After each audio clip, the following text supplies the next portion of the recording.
important stops he's making, right? He's going to Najaf, where he's going to meet privately, behind closed doors, we're told, probably no cameras, the Grand Ayatollah, Sayyid Ali al-Husseini al-Sistani. Who is the Grand Ayatollah? You know, why is Pope Francis meeting him? Look, the truth about Sistani, and I don't say this because I study Shia, but because it's true, is that he is an extraordinary human being.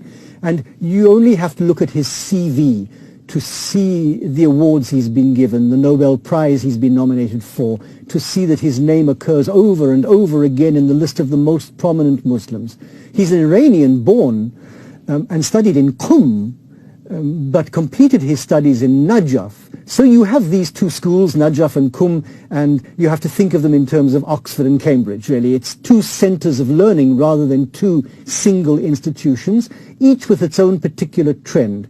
And he's got a foot in both because he's Iranian-born and he studied there and then in Najaf.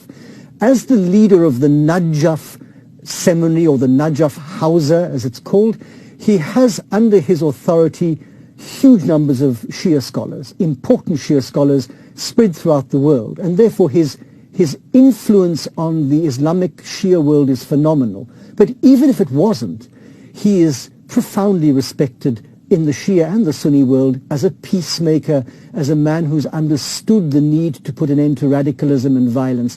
And therefore, I say without fear of contradiction, and I've said it often on camera, that with Francis and Sistani, you are dealing with two men with the same mindset. You are dealing with two men who both have come to understand, both of whom have come to understand that it's absolutely crucial that we find a peace that comes through justice. They both know that equally well. So it's two men who are on exactly the same level. He's chosen the right representative to meet. It is a dramatically good move on the Pope's part.